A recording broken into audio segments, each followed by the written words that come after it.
আসসালামু আলাইকুম সবাইকে, আশা করি সকলে ভালো আছো। আজকে আমরা ইংলিশ লিটারেচারের একটা খুবই ইন্টারেস্টিং টপিক পড়বো, সেটা হচ্ছে ফিগার অফ স্পিচ। সো চলো আমরা কন্টেন্টে চলে যাই। আচ্ছা, ফিগার অফ স্পিচ শুরু করার আগে আমি প্রথমে অল্প কিছু আলোচনা করে নিব। ফিগার অফ স্পিচটা আসলে কি জন্য ইম্পর্টেন্ট, এটা কিন্তু আমাদের এইচএসসি লেভেল থেকে শুরু করে আমাদের জব প্রিপারেশন পর্যন্ত, অর্থাৎ যে কোনো ধরনের কম্পিটিটিভ এক্সামের জন্য কিন্তু এটা খুবই ইম্পর্টেন্ট, যদিও এটাতে আমরা কম গুরুত্ব দিয়ে থাকি। তো first of all, figure of speech কিন্তু দেখা যাচ্ছে যে কলেজ অ্যাডমিশন টেস্ট যেগুলো হয় সেখানে কিন্তু ফিগার অফ স্পিচ প্রায়শই চলে আসে। সো যেমন কলেজ অ্যাডমিশন টেস্টের ক্ষেত্রে specifically Holy Cross college, Notre Dame এবং সেন্ট জোসেফে কিন্তু অ্যাডমিশন টেস্টে ফিগার অফ স্পিচ নিয়ে কোশ্চেন আসতে পারে। এছাড়াও হলি ক্রস কলেজে অ্যাডমিশন টেস্টের পরে যে ভাইভাটা হয় সেখানে কিন্তু ফিগার অফ স্পিচ নিয়ে অনেক ক্ষেত্রে কোশ্চেন করে থাকে। তারপর এইচএসসি লেভেলে আমাদের যেসব থিম অথবা সামারি রাইটিং থাকে, সেসব থিম অথবা সামারি রাইটিং এর ক্ষেত্রে কিন্তু আমরা ফিগার অফ স্পিচের বিভিন্ন টাইপস যদি ভালো করে আত্মস্থ করতে পারি, সেগুলো ব্যবহার করে কিন্তু আমরা খুব ইজিলি মার্কসটা ক্যারি করতে পারবো। কিভাবে? যেমন আমি হয়তো ফিগার অফ স্পিচ সম্পর্কে খুবই ভালো করে জেনে রাখলে আমি যে কোনো ধরনের পোয়েম, ইংলিশ ফর টুডের পোয়েম অথবা যে কোনো ধরনের দেখা যায় প্রবন্ধের সামারি লিখতে গেলে তখন কিন্তু আমরা এভাবে ব্যবহার করতে পারবো যে the author has utilized metaphor or simile to illustrate the difference or the comparison between the beauty of the girl and the moon. So এভাবে কিন্তু আমরা খুব ডিটেইলড ওয়েতে ফিগার স্পিচ জানলে লিখতে পারবো, যেটা আমাদের মার্কস ক্যারি করতে হেল্প করবে। এরপর চলে যাই অ্যাডমিশন টেস্টের ক্ষেত্রে। অ্যাডমিশন টেস্টের ক্ষেত্রে দেখা যায় এ, বি এবং সি ইউনিটে কিন্তু চলে আসে ফিগার স্পিচ থেকে কোশ্চেন। লিটারেচারের কোশ্চেন থেকে কিন্তু ফিগার স্পিচের কোশ্চেনটা বেশি আসে। তারপর বিসিএস এবং আদার্স যে কম্পিটিটিভ এক্সাম গুলো থাকে সেখানেও কিন্তু ফিগার স্পিচটা খুবই গুরুত্বপূর্ণ। তো চলো তাহলে আমরা ফিগার স্পিচ বেসিক্যালি কি সেই কনসেপ্টটা ভালো করে বুঝে যাই।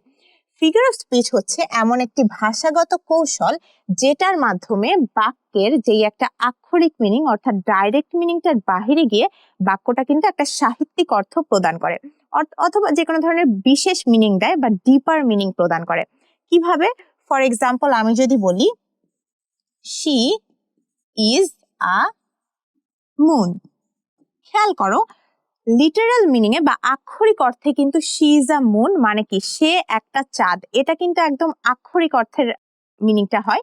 কিন্তু ফিগার স্পিচ এখানে কিন্তু কি ইউজ করা হয়েছে, এখানে মেটাফোর ইউজ করা হয়েছে। সব ধরনের ফিগার স্পিচের টাইপসে আমরা যাব, বাট তার আগে কনসেপ্টটা ভালো করে বুঝে নেই। এখানে মেটাফোর ইউজ করে তাকে কিন্তু ডাইরেক্ট একটা মুন বা চাঁদের সাথে কম্পেয়ার করা হচ্ছে। এখানে খেয়াল করো, তার মানে এটা কিন্তু একটা বিশেষ অর্থ প্রদান করছে, মানে একটা পার্সনের একটা বিশেষ কোনো কোয়ালিটি, অথবা এরকম হতে পারে যে একটা পার্সনের হয়তো সৌন্দর্যের সাথে বা যে কোনো ধরনের কোয়ালিটির সাথে মুনের কোয়ালিটিটাকে কিন্তু কম্পেয়ার করা হচ্ছে। তার মানে এটা কিন্তু আক্ষরিক অর্থের বাহিরে গিয়ে একটা বিশেষ অর্থ, সাহিত্যিক অর্থ প্রদান করছে। তো সেটাই হচ্ছে ফিগার অফ স্পিচ, যেটা আক্ষরিক অর্থের বাহিরে গিয়ে আমাদেরকে একটা বিশেষ অর্থ প্রদান করবে। সো ফিগার অফ স্পিচের বিভিন্ন ধরনের টাইপস আছে।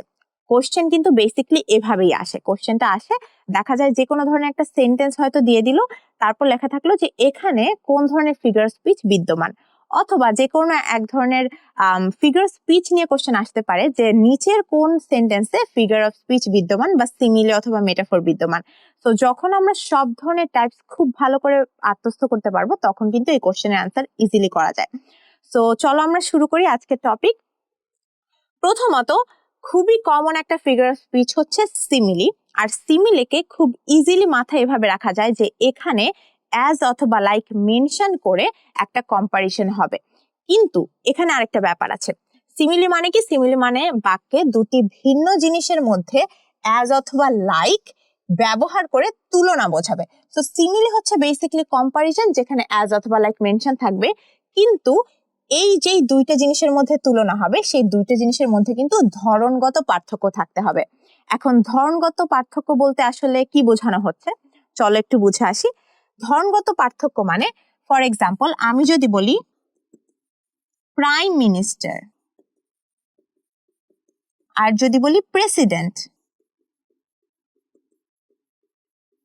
তো খেয়াল করো প্রাইম মিনিস্টার আর প্রেসিডেন্ট দুজনই কিন্তু হচ্ছে একটা ব্যক্তি, মানে দুজনই কিন্তু হচ্ছে পার্সন। সো এদের বৈশিষ্ট্য কিন্তু একই রকম। তো যখন আমরা এই দুই ধরনের একই বৈশিষ্ট্যের দুজন মানুষ অথবা একই রকম জিনিসের আমরা যখন তুলনা করতে যাব তখন কিন্তু সেখানে সিমিলি হবে না। অর্থাৎ দুটো জিনিসের ধরনগত পার্থক্য থাকতে হবে। কিন্তু মানে prime minister is like president, এখানে কিন্তু লাইক উল্লেখ থাকলেও সেটা সিমিলি না। কিন্তু আমি যদি বলি prime minister is like a tiger, অথবা president is like a tiger, অথবা our president is like a tiger, সেখানে খেয়াল করো সেখানে কিন্তু আমরা টাইগার মানে সম্পূর্ণ ভিন্ন। আমরা কিন্তু একটা হয়তো আমরা বীরত্ব বোঝানোর জন্য তার সাথে কম্পেয়ার করছি যে আমাদের president is as brave as a tiger, তাই না? তো সেখানে খেয়াল করো সেখানে কিন্তু কম্পারিজনটা দুটো সম্পূর্ণ ভিন্ন জিনিসের মধ্যে হচ্ছে। আচ্ছা, তার মানে হচ্ছে অবশ্যই ধরনগত পার্থক্য থাকতে হবে এবং অ্যাজ অথবা লাইক উল্লেখ থাকতে হবে। এক্ষেত্রে খেয়াল করো আমাদের I wandered lonely as a cloud, এখানে কিন্তু এটা হচ্ছে একটা ভিন্ন জিনিস। আই ওয়ান্ডার্ড, আমি হচ্ছে একলা ঘুরে বেড়াচ্ছি একমাত্র একটা ক্লাউডের মতো, দুটো সম্পূর্ণ ভিন্ন জিনিস। এটার মাঝখানে আমরা কিন্তু অ্যাজ ব্যবহার করে কম্পেয়ার করছি। সো এক্ষেত্রে কিন্তু এটা হচ্ছে সিমিলি হয়ে যাবে। আচ্ছা, তাহলে আমরা সিমিলিটাকে খুব ইজিলি মনে রাখতে একটা ট্রিক্স ব্যবহার করতে পারি, সেটা হচ্ছে সিমিলি ইকুয়ালস টু কম্পারিজন, যেখানে অ্যাজ অ্যান্ড না দিয়ে আমরা বলতে পারি যে অ্যাজ অথবা লাইক উল্লেখ থাকবে। তো সিমিলির ক্ষেত্রে শুধু এই ছোট্ট ভাবে আমরা রুলস এর মতো করে যদি এটা মাথায় রাখতে পারি যে সিমিলি মানে কি, সেখানে অ্যাজ অথবা লাইক উল্লেখ থাকবে এবং কম্পারিজন হবে, তখন কিন্তু আমরা ইজিলি সিমিলির ধারণাটা আত্মস্থ করতে পারবো। তো এখানেও খেয়াল করো আমরা দেখতে পাচ্ছি একটা ক্লাউড আছে, একজন মানুষ আছে, সম্পূর্ণ ভিন্ন দুটি ধারণা, কিন্তু তুলনা করা হচ্ছে I wandered lonely as a cloud. So এটা হচ্ছে একটা সিমিলি। এই লাইনটা আসলে নেওয়া হচ্ছে উইলিয়াম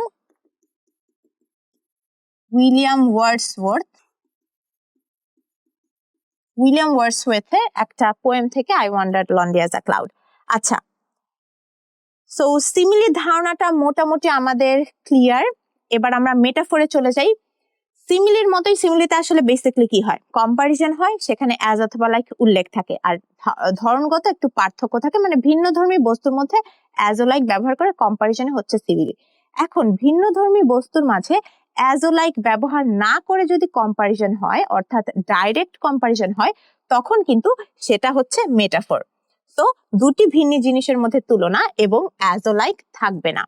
ফর এক্সাম্পল, এখানে আমরা দেখতে পাচ্ছি life is a broken winked bird, মানে আমাদের লাইফকে কিন্তু হচ্ছে কি ডাইরেক্ট হচ্ছে ব্রোকেন উইংড বার্ড, ডানা ভাঙা পাখির সাথে তুলনা করা হচ্ছে। দুটো সম্পূর্ণ ভিন্ন জিনিস, ভিন্ন ধরনগত পার্থক্যও আছে, কিন্তু সেখানে কম্পারিজনটাও যেহেতু হচ্ছে, এখানে কি আমরা অ্যাজ ও লাইক কিন্তু নেই, মানে অ্যাজ ও লাইক মিসিং ছাড়া ডাইরেক্ট কম্পারিজন। তো মেটাফোর আমরা হচ্ছে কিভাবে ইজিলি মনে রাখতে পারবো, মেটাফোর হচ্ছে equals to direct comparison.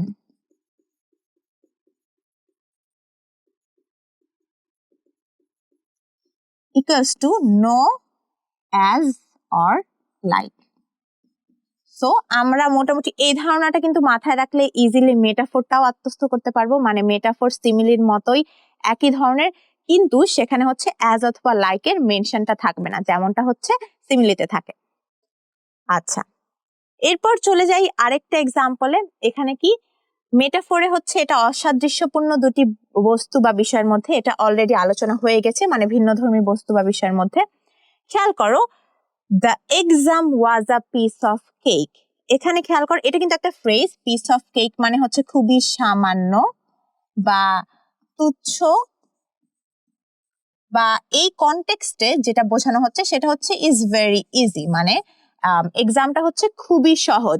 So এক্সামকে মানে a piece of cake, the exam was a piece of cake মানে একদম ডাইরেক্ট একটা কম্পারিজন করা হচ্ছে এক্সামের সাথে একটা পিস অফ কেকের, মানে এক্সামটা এত ইজি যে এটাকে একদম ডাইরেক্ট বলা হচ্ছে যে the exam was a piece of cake.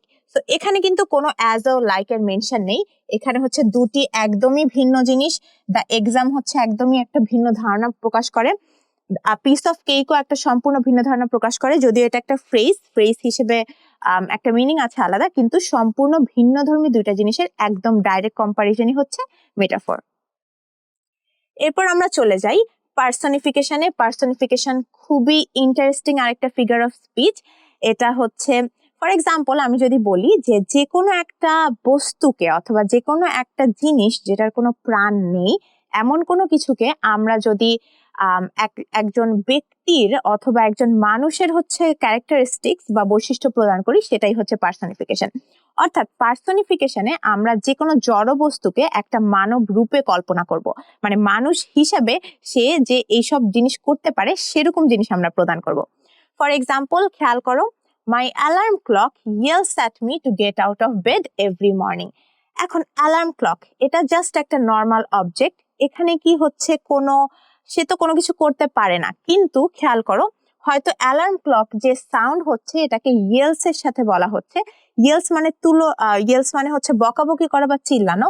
তো খেয়াল করো অ্যালার্ম ক্লক কিন্তু নেম একটা অবজেক্টের নাম, যেটাকে অ্যাজ আ পার্সন বলা হচ্ছে যে সে বকাবকি করছে, বাট এটা কিন্তু অ্যাকচুয়ালি নট পসিবল। কিন্তু এইটাই হচ্ছে ফিগার স্পিচের ব্যাপার, যে ফিগার স্পিচ দ্বারা আসলে একটু ভিন্ন ধর্মী বিশেষ অর্থ প্রদান করে।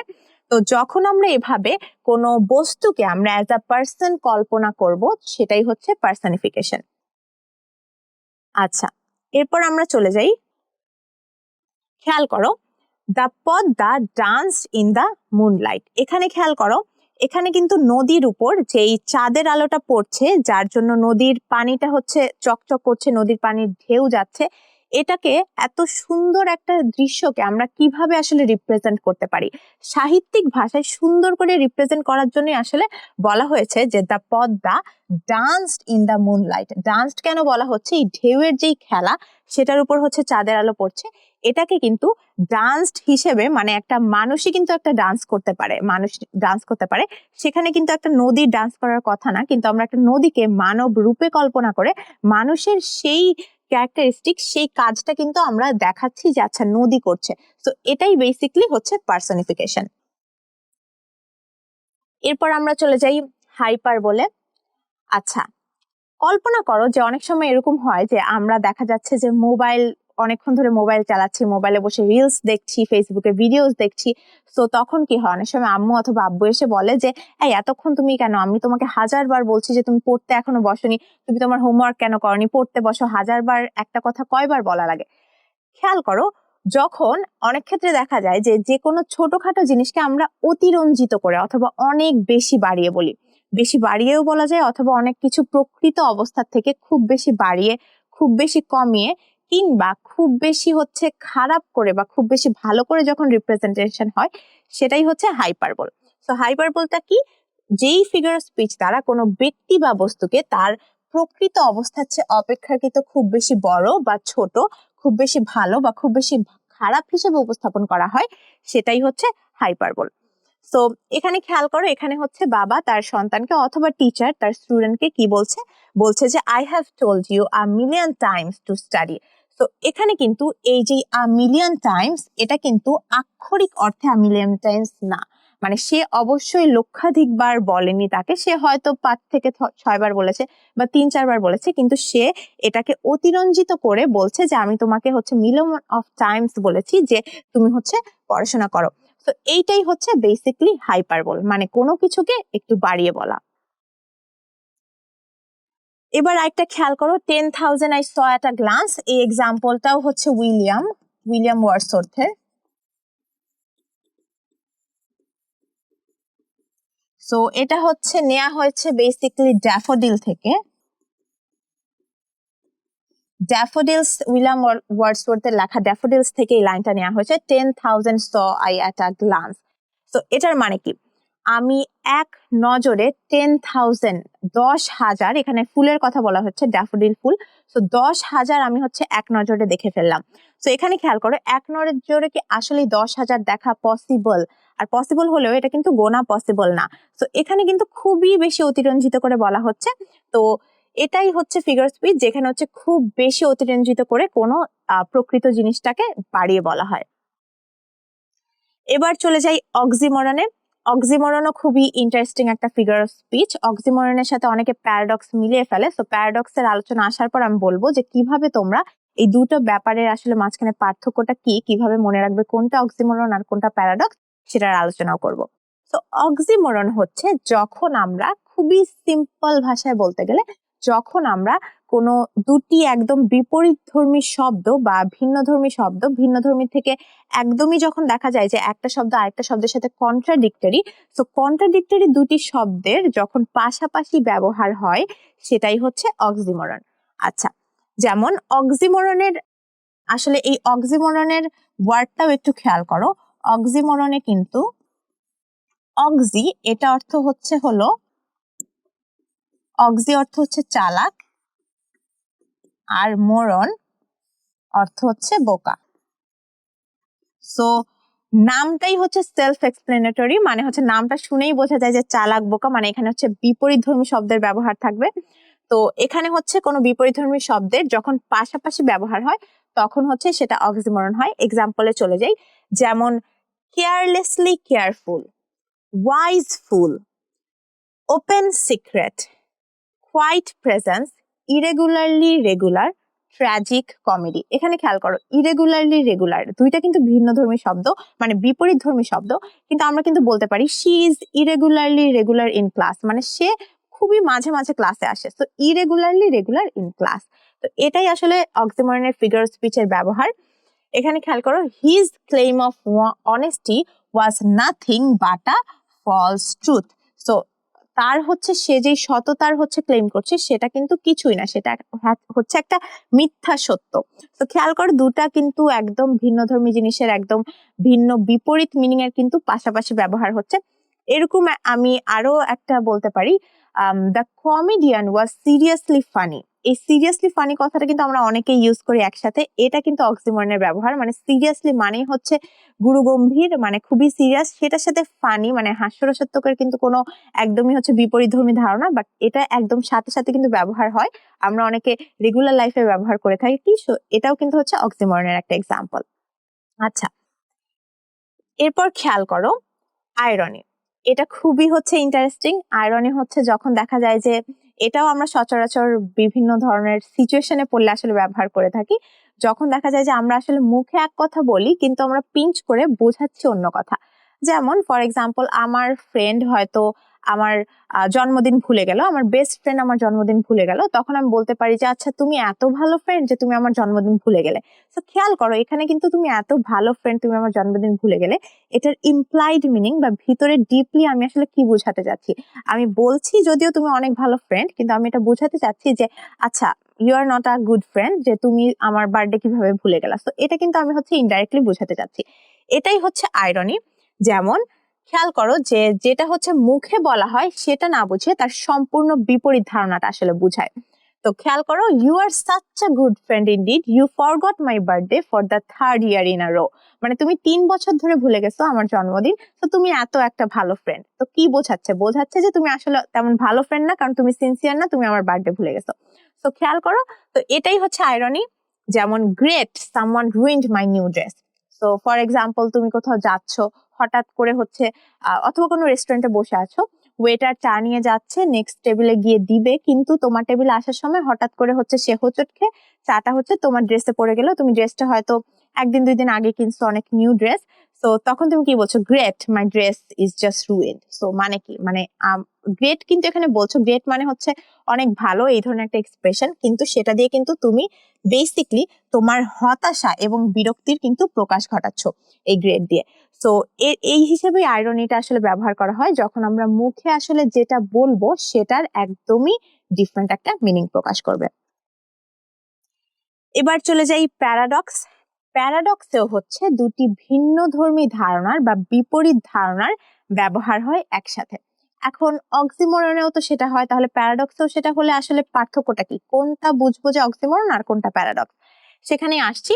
তো প্যারাডক্স হলো এমন সেন্টেন্স যা দুটি বিপরীত উক্তি, ধারণা বা মনোভাব, উক্তি ধারণা মনোভাব বা ফলাফল বহন করবে, এবং তা হচ্ছে অসম্ভব মনে হলেও সেটা সম্ভব বা যৌক্তিক। মানে হচ্ছে একদম বিপরীতধর্মী ধারণার আসলে প্রেজেন্ট করবে, বাট এটা প্রথমে দেখে মনে হবে যে আচ্ছা এটা তো অসম্ভব বা এটা হচ্ছে খুবই অযৌক্তিক একটা কথাবার্তা, বাট যখন তুমি ডিপার মিনিং এর সাথে কানেক্ট করবে তখন বুঝবে আচ্ছা এটা তো আসলে true.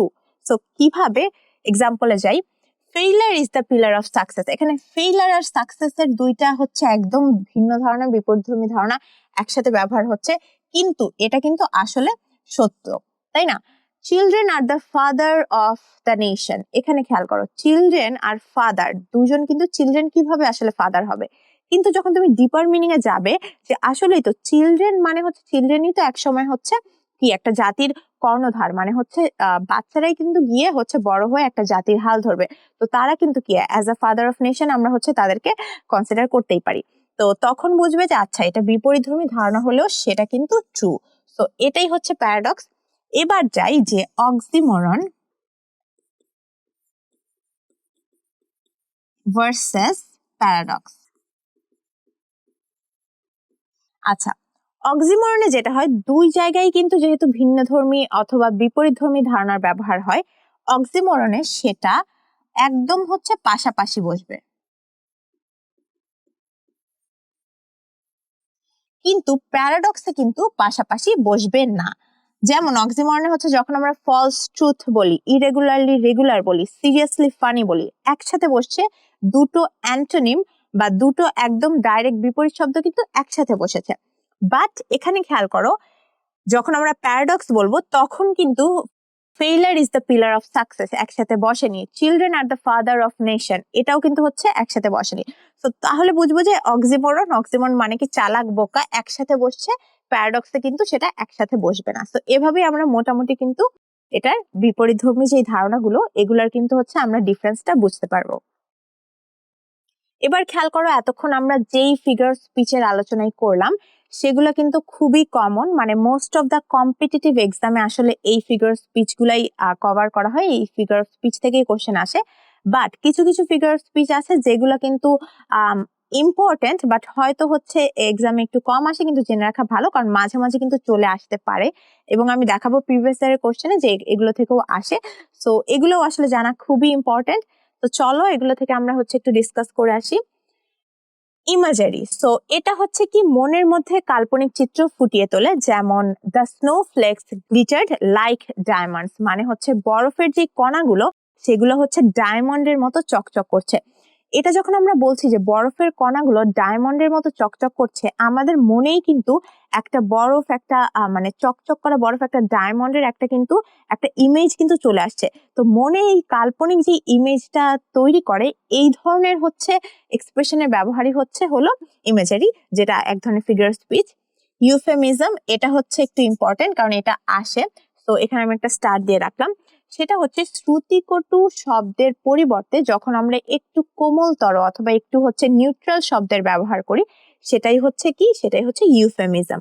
For example, he lost his mother for ever. তো এটা হচ্ছে আমরা যদি হার মাদার ডাইড এটা ডাইরেক্টলি না বলে আমরা এটা বলি যে he lost his mother for ever অথবা হিজ মাদার পাসড অ্যাওয়ে। তো এই ধরনের এক্সপ্রেশন ব্যবহার যখন করি তখন কিন্তু বোঝা যাচ্ছে যে আমরা একদম ডাইরেক্ট যেই শব্দটা ডাইড, কিলড এই ধরনের শব্দ ব্যবহার না করে আমরা কিন্তু একটু নিউট্রাল, শুনতে একটু ভাল লাগছে একটু কোমলতর শব্দের ব্যবহার করি, সেটাই হচ্ছে ইউফেমিজম। এরপর চলে যায় অ্যান্টিথেসিস। এটা হচ্ছে বেসিক্যালি পরস্পর বিরোধী অ্যাবস্ট্রাক্ট ধারণার ব্যবহার। তো যেমন united we stand, divided we fall. তো united we stand, divided we fall এই ধরনের বিভিন্ন ধরনের প্রভাব কিন্তু আছে অ্যান্টিথেসিস দিয়ে, যেখানে আমরা দেখা যায় বিভিন্ন ধরনের অ্যাবস্ট্রাক্ট ধারণা কিন্তু একসাথে ব্যবহার করা হচ্ছে। তো সেটাই হলো অ্যান্টিথেসিস। অ্যালিটারেশন, এটাও কিন্তু মাঝে মাঝে আসে, এটাতে আমি হচ্ছে স্টার দিয়ে রাখলাম। অ্যালিটারেশন হচ্ছে শব্দের শুরুতে একই বর্ণের বারবার ব্যবহার, যেমন ship should shower in a shed. তো ship should shower in a shed, এটা কিন্তু হচ্ছে প্রত্যেকটাতে কিন্তু যেই একই শব্দের একই হচ্ছে বর্ণের ব্যবহার হচ্ছে, এস ব্যবহার হয়ে কিন্তু খেয়াল করো এখানে কিন্তু পুরো একটা সেন্টেন্সে মোট হচ্ছে 6টা ওয়ার্ড, 6টা ওয়ার্ডের মধ্যে কিন্তু 4টা ওয়ার্ডই এস দিয়ে এবং একই সাথে কিন্তু ব্যবহার হচ্ছে। So ship should shower in a shed, আর এই একই বর্ণের যে ব্যবহার এটা অবশ্যই হচ্ছে সেই শব্দটার প্রথমে থাকতে হবে। এটাই হচ্ছে আমাদের অ্যালিটারেশন। এবার হচ্ছে এই তিনটা ব্যাপার, এটা নিয়ে একটু আলোচনার ব্যাপার আছে, কারণ এই তিনটা হচ্ছে অনেক ক্ষেত্রে আমরা কিন্তু খুবই বেশি দেখা যায় কনফিউজ হয়ে যায় আসলে হোমোনিম কোনটা, হেটেরোনিম কোনটা, তারপর হোমোফোন আসলে কি, তিনটা শুনতে একই রকম মনে হয়। কিন্তু এটাও আমি আলোচনা করে দিব যে কিভাবে তোমরা এই তিনটার মধ্যে ভালোভাবে ডিফারেন্সিয়েট করতে পারবে এবং কিভাবে এই তিনটা একটু ছোট একটা টিপস দিয়ে মনে রাখতে পারবা। আচ্ছা, সো হোমোফোন হচ্ছে শব্দের উচ্চারণ এক কিন্তু বানান এবং অর্থ ভিন্ন। যেমন the teacher only provided us with some of the students course. এখানে খেয়াল করো, the teacher only provided us with some. So এখানে কিন্তু সাম কিছু, এই ওয়ার্ডটাও কিন্তু সাম, আবার সাম এটা মানে হচ্ছে ম্যাথ। সো এই দুইটার কিন্তু হচ্ছে মিনিং কিন্তু কমপ্লিটলি ডিফারেন্ট, বাট দুইটা কি একই উচ্চারণ, আর কিন্তু বানানার মিনিংটা কিন্তু ডিফারেন্ট। সো এটাই হচ্ছে হোমোফোন। আচ্ছা, এরপর চলে যাই হোমোনিম। হোমোনিম হচ্ছে শব্দের বানান আর উচ্চারণ একই থাকবে কিন্তু শব্দটার অর্থ ভিন্ন হবে। অর্থাৎ the bat flew through the air while the baseball player swung his bat. এখানে খেয়াল করো, দুইবার ব্যাটের উল্লেখ আছে। একটা ব্যাট হলো স্পোর্টস ইকুইপমেন্ট ব্যাট, ক্রিকেটের ব্যাটের কথা বলা হচ্ছে। আরেকটা ব্যাট হচ্ছে বেসিক্যালি বাদুর যে আমরা বলি সেটা। তো এখানে খেয়াল করো, একটা কিন্তু অ্যানিমেল আর একটা স্পোর্টস ইকুইপমেন্টের কথা বলা হচ্ছে, কিন্তু এটা শব্দের বানান আর উচ্চারণ কিন্তু দুইটারই এক। ব্যাট দুইটারই কিন্তু এক। সেম ভাবে আমরা আবার বলতে পারি লিভস। সো লিভস মানে পাতা, LEAVES, আবার LEAVES, এই লিভস মানে কিন্তু আবার চলে যাওয়া। তো একই হচ্ছে বানান, একই উচ্চারণ, কিন্তু অর্থ দুটো কিন্তু ভিন্ন। তো তাহলে সেটা কি হয়ে যাবে? সেটা হয়ে যাবে হোমোনিম। এবার চলে যাই হেটেরোনিম। হেটেরোনিম হচ্ছে শব্দের বানান এক কিন্তু উচ্চারণ আর অর্থ হচ্ছে ভিন্ন। যেমন she shed a tear while she read the sad news and then she tried to tear the newspaper. এখানে খেয়াল করো, বানান এক কিন্তু উচ্চারণ এবং অর্থ কিন্তু ভিন্ন। তো একটা কিন্তু টিয়ার, আরেকটা কিন্তু হচ্ছে টিয়ার। তো খেয়াল করো, দুইটার কিন্তু হলো একটার বোঝাই যাচ্ছে যে এটার কিন্তু মিনিং দুটো ভিন্ন। মিনিং হচ্ছে একটার অর্থ হলো চোখের পানি, আরেকটার অর্থ হচ্ছে ছিঁড়ে ফেলা। আচ্ছা, এরপর চলে যাই মেটোনিমি। মেটোনিমি হচ্ছে একটু ডিফারেন্ট, এই জন্য এটাকে আমি আলাদা করলাম, একই ক্যাটাগরিতে রাখলাম না। মেটোনিমি হচ্ছে যখন ফর এক্সাম্পল কোনো একটা ব্যক্তির সাথে অথবা কোনো একটা ধারণার সাথে যখন অন্য কোনো একটা বস্তু অথবা ধারণার খুবই ক্লোজ অ্যাসোসিয়েশন থাকে, তখন আমরা ওই ব্যক্তিটার মেনশন না করে অথবা বস্তুটার মেনশন না করে যেই থিংটা হচ্ছে অ্যাসোসিয়েটেড আছে খুবই লং টাইম, সেই থিং এর ব্যবহার করতে পারি। আমি এক্সাম্পল একটা দিলে ক্লিয়ার হয়ে যাবে। For example the crown announce new rules. এখানে কিন্তু ক্রাউন বলাতে, ক্রাউন কিন্তু হচ্ছে মুকুট, ক্রাউন দ্বারা কিন্তু আসলে কিং বোঝানো হচ্ছে, মানে রাজাকে বোঝানো হচ্ছে, তার সাথে অ্যাসোসিয়েটেড যে বস্তুটা, মানে ক্রাউন, নর্মালি তো একটা ক্রাউন অথবা মুকুট রাজা পরে। তো এই বস্তুটার সাথে আসলে যেহেতু অ্যাসোসিয়েশন রাজার, এজন্য রাজাকে না মেনশন করে বলা হচ্ছে the crown announced new rules. তো এটাই হচ্ছে মেটোনিমি। এবার আমরা হচ্ছে হোমোফোন, হোমোনিম, হেটেরোনিম এই তিনটা আসলে কিভাবে মাথায় রাখতে পারবো। আচ্ছা, হোমোফোন, যখন আমরা ফোন বলবো তার মানে এটা হচ্ছে ধ্বনি রিলেটেড। সো তখনই মাথায় রাখবো হোমোফোন মানে হচ্ছে ধ্বনি রিলেটেড, মানে এটার উচ্চারণ এক হবে। আচ্ছা, উচ্চারণ এক, বাকি সব ভিন্ন। বাকি সব ভিন্ন হলে কি কি ভিন্ন হবে? বানানার অর্থ ভিন্ন হবে। আচ্ছা, মানে ধ্বনি হিসেবেই মাথায় রাখবো যে হোমোফোন, ফোন মানে ধ্বনি, তো ওই হিসেবে হচ্ছে উচ্চারণটা এক থাকবে। হোমোনিম, আচ্ছা এখানে নিম ক্ষেত্রে আমরা এটা জাস্ট নিজেদের বোঝার জন্য বা নিজেদের মাথায় রাখার জন্য আমরা নিমকে হয়তো নাম হিসেবে মাথায় রাখলাম যে আচ্ছা হোমোনিম মানে সেম নাম থাকবে, তাহলে কি শব্দের বানানো উচ্চারণ মানে নামটা একই রকম, মানে কি হচ্ছে ব্যাট একই রকম, কিন্তু দুটোর অর্থ কি হবে? ভিন্ন হবে। তো এখানে হচ্ছে আমরা মাথায় রাখবো যে নাম এক হবে, অর্থ ভিন্ন।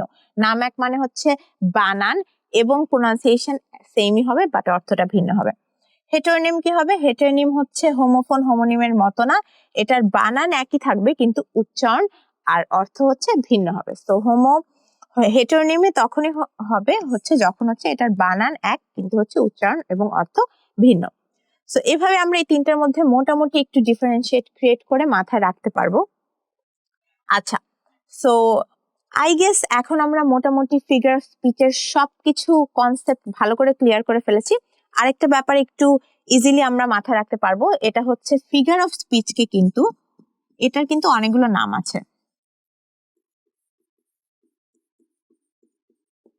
ফিগার অফ স্পিচ যেই এই নামটা সবচেয়ে কমন, এটা ছাড়াও এটাকে কিন্তু আমরা লিটারারি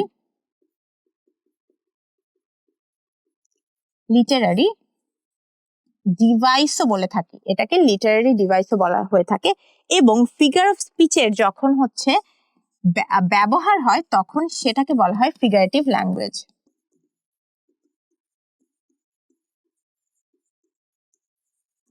আচ্ছা, এটা কেন বললাম, কারণ এটা মাথায় রাখা জরুরি। যখন দেখা যায় অ্যাডমিশন টেস্টের কোশ্চেন গুলো একটু ট্রিকি হয়, অনেক ক্ষেত্রে দেখা যায় হয়তো ফিগার অফ স্পিচ না বলে এটা বললো যে নিচের কোনটাতে ফিগারেটিভ ল্যাঙ্গুয়েজ আছে, তো এটা কিন্তু বেসিক্যালি ফিগার অফ স্পিচই।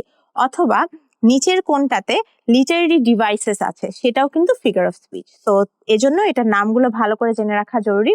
এবার চলো, এবার আমরা কিছু কোশ্চেন সলভ করব। প্রথমে আমরা প্রিভিয়াস ইয়ারের কোশ্চেন সলভ করব, এরপর আমরা কিছু প্র্যাকটিস টেস্টও করব। তো এটার মাধ্যমে আমরা মোটামুটি হচ্ছে ফিগার অফ স্পিচ এই ক্লাসের মধ্যেই তোমাদের হচ্ছে একদম ক্লিয়ার হয়ে যাবে কনসেপ্ট। সো ফার্স্টে, Mina's lovely voice was music to our ears is an example of. এটা কিসের এক্সাম্পল? আচ্ছা চলো আমরা একটু অ্যানালাইসিস করার চেষ্টা করি। Mina's lovely voice was music to our ears. এখন খেয়াল করো, মিনার লাভলি ভয়েস কে মিউজিক বলা হচ্ছে, মানে মিউজিকের সাথে তুলনা করা হচ্ছে। তাহলে যখন তুলনা করা হচ্ছে তাহলে সেখানে কি ব্যবহার হয়? সিমিলি অথবা মেটাফোর ব্যবহার হয়। সিমিলিতে অ্যাজ ও লাইক উল্লেখ থাকে, মেটাফোর অ্যাজ ও লাইক উল্লেখ থাকে না। এখানে কি অ্যাজ ও লাইক উল্লেখ আছে কিনা, এটা যেহেতু অ্যাজ ও লাইক উল্লেখ নেই, তাহলে সেটা হচ্ছে মেটাফোর, মানে ডাইরেক্ট কম্পারিজন হচ্ছে। মিনার লাভলি ভয়েস কে একদম ডাইরেক্টলি মিউজিক হিসেবে বলা হচ্ছে। আচ্ছা, এটা তাহলে metaphor. What figure of speech do you find in budding beauty? আচ্ছা, এটা আমরা পরে যেসব একটু আনকমন অথবা যেগুলো একটু কম আসে এই ফিগার অফ স্পিচের মধ্যে পড়েছি। সো এখানে হচ্ছে খেয়াল করো, বাডিং বিউটি আমরা কি করেছি, যে একই বর্ণের যখন ব্যবহার হয় শব্দের শুরুতে পাশাপাশি, তখন সেটাকে কি বলে? অ্যালিটারেশন বলে। সো এটা কিন্তু অ্যালিটারেশন, বাডিং বিউটি। দুখানেই হচ্ছে বি কিন্তু ব্যবহার হয়েছে শব্দের শুরুতে। এরপর চলো, এটা হচ্ছে ঢাকা ইউনিভার্সিটি সি ইউনিটের কোশ্চেন, হোয়াট ইজ মেটাফোর? তো আমি হচ্ছে ভিন্ন ধর্মীয় কোশ্চেন আসলে এখানে ইনক্লুড করেছি, কারণ হচ্ছে অবশ্যই এই ধরনের কোশ্চেনও আসে যে এটা আসলে কিসের এক্সাম্পল, অথবা এই এক্সাম্পলে তুমি কোন ফিগার স্পিচ পাচ্ছ। এগুলো সবচেয়ে কমন টাইপস কোশ্চেন, বাট এটা ছাড়াও আসলে কি ধরনের কোশ্চেন আসে, এই ধরনের কোশ্চেনও কিছু আসে। যেমন মেটাফোরটা কি? আচ্ছা, মেটাফোর কি? মেটাফোর অবভিয়াসলি একটা কম্পারিজন। তো কম্পারিজন যখন যাবে তখন আমরা কন্ট্রাস্টের ইয়েগুলো বাদ দিয়ে দিব, মানে কন্ট্রাস্ট তো হবে না। তাহলে কম্পারিজন যখন হবে এটা হচ্ছে ইমপ্লিসিট অথবা এক্সপ্লিসিট কম্পারিজন। আমাদের দুইটা অপশনই বাকি আছে। খেয়াল করো, এক্সপ্লিসিট কম্পারিজন হবে না, কারণ এখানে কিন্তু কোনো অ্যাজ ও লাইক উল্লেখ নেই, এটাকে একদম ডাইরেক্ট কম্পেয়ার করা হচ্ছে। তাহলে এটা কি হবে? Implicit comparison. এরপর খেয়াল করো, হাইপারবোল কি? Hyperbole is an authentic statement of something. কি হবে? হবে না, কারণ অথেন্টিক স্টেটমেন্ট মানে কি?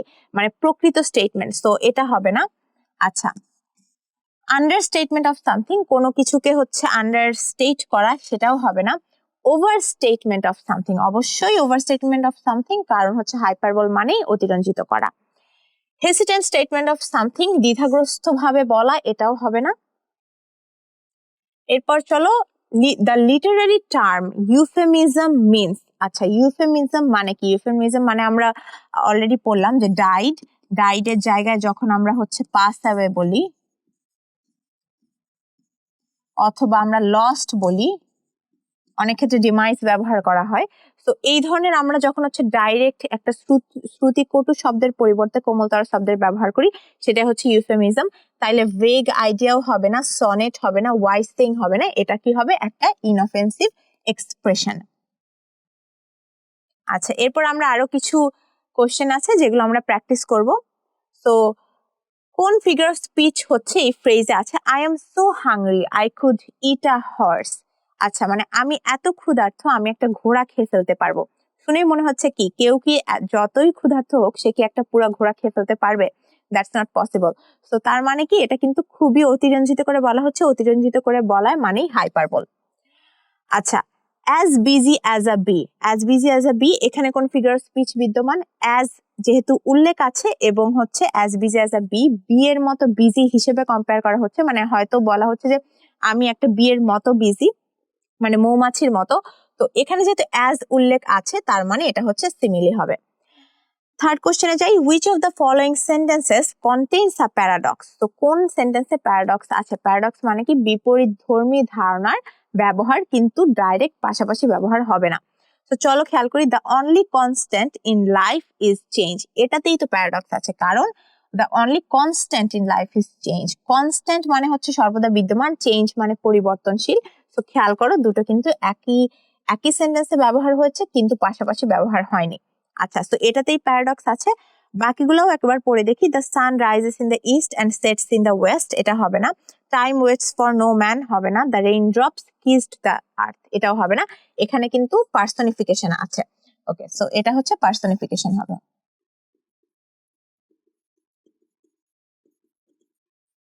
আচ্ছা, এরপর খেয়াল করো, the stars twinkled like diamonds in the night sky. খেয়াল করো, the stars twinkled like diamonds, মানে স্টার্স হচ্ছে কি চকচক করছে কিসের মতো? ডায়মন্ডস এর মতো। তো এখানে যেহেতু লাইকটা উল্লেখ আছে, অবশ্যই এটা হচ্ছে সিমিলি হবে। দ্য সিটি নেভার স্লিপস, এটা কি হবে? The city never sleeps. City একটা ধারণা, একটা হচ্ছে শহর। শহর তো এমনিও ঘুমাতে পারে না, যখন এটাকে বলা হচ্ছে শহর কখনো ঘুমাবে না, ঘুমানো ব্যাপারটাই কিন্তু আসলে মানুষের সাথে হচ্ছে অ্যাসোসিয়েটেড। তো যখন আমরা এই মানুষের হচ্ছে এই বৈশিষ্ট্যটাকে আমরা দিচ্ছি অন্য একটা জড় বস্তু বা অন্য একটা হচ্ছে অ্যাবস্ট্রাক্ট আইডিয়ার মধ্যে, সেটাই কিন্তু পার্সনিফিকেশন। তো এটা হচ্ছে পার্সনিফিকেশন হবে। তারপর খেয়াল করো, the she sells seashells down the seashore. So এইটা আসলে খুবই একসাথে হচ্ছে তোমরা চেষ্টা করবে প্রনাউন্স করতে। এই লাইনটা কিন্তু একসাথে খুবই কুইকলি প্রনাউন্স করা খুবই টাফ, আমিও পারি না। She sells seashells down the seashore. আচ্ছা, এখানে খেয়াল করো এটা কি হবে? এটা অবশ্যই অ্যালিটারেশন হবে, কারণ এখানে কি হচ্ছে, একই বর্ণের কিন্তু শুরুর দিকে হচ্ছে পরপর ব্যবহার হচ্ছে। আচ্ছা, তারপরে যাই, paradox, irony, oxymoron, alliteration, hyperbole and personification, এগুলা আসলে বেসিকলি কি? তো এই কোশ্চেনের আনসার কি হবে? এটা কি হবে? আচ্ছা, অর্নামেন্টাল ল্যাঙ্গুয়েজ হবে না, টার্মস অফ লিটারারি ল্যাঙ্গুয়েজ হবে না, লিটারারি স্পিচ হবে না, ফিগার অফ স্পিচ। আচ্ছা, the sentence the laughter of children field the air like music. আচ্ছা, এই দেখো মিউজিকের সাথে কি করছে? তুলনা করছে, বাট লাইক ইয়ে করে, লাইকটা মেনশন আছে, তার মানে কি এটা হচ্ছে সিমিলি হবে। Last question, what does the Literary term homonym means? এটা একটু টাফ হতে পারে, আমরা হচ্ছে মোটামুটি পড়ে ফেলি যে অ্যাকচুয়ালি কি আছে অপশনে। Words that have the same spelling but different meanings, words that have similar meanings but different spellings, words that have the same spelling and the same meaning, words that have same spelling but different pronunciations. আচ্ছা, খেয়াল করো, homonym মানে কি? আমরা তখনই বলেছিলাম যে homonym মানে হচ্ছে আমরা এটাই মাথায় রাখবো যে নাম একরকম, মানে কি? তার মানে হচ্ছে অবশ্যই এটার হচ্ছে বানান আর স্পেলিং আর প্রনাউন্সিয়েশন সেম থাকবে, কিন্তু এটার মিনিংটা ডিফারেন্ট থাকবে। তাহলে কি হবে? কোনটাতে স্পেলিং আর pronunciation same but meaning different আছে, এটা বের করি। আচ্ছা, প্রনাউন্সিয়েশন কিন্তু এটা ডিফারেন্ট যেহেতু এখানে লেখা আছে, এটা বাদ। words that have same spelling and the same meaning, না, মিনিং যেহেতু ভিন্ন থাকবে, এটাও বাদ। words that have similar meanings but different spelling হবে না, কারণ হচ্ছে বানান কিন্তু একই থাকবে। words that have the same spelling but different meanings, এটা কিন্তু ঠিক আছে। তো তার মানে কি হোমোনিম কি? হোমোনিমের অ্যান্সার এটা কিন্তু হচ্ছে অ্যান্সারটা এ হবে। সো থ্যাংক ইউ এভরিওয়ান, এটাই ছিল আজকের ক্লাস। মোটামুটি সবগুলো যদি তোমরা আত্মস্থ করতে পারো, বিভিন্ন ধরনের টাইপস, বিভিন্ন ধরনের টিপস আর ট্রিক্স, ছোট কিছু অ্যাক্রোনিম ইউজ করে যেটা তোমরা মাথায় রাখতে পারবে, এভাবে যদি তোমরা simile, metaphor, oxymoron, paradox, irony এগুলো মাথায় রাখতে পারো, তাহলে মোটামুটি তোমাদের লিটারেচারের ফিগার স্পিচ হচ্ছে আইডেন্টিফাই করতে কোনো সমস্যা হবে না। সো থ্যাংক ইউ এভরিওয়ান, আবার দেখা হবে।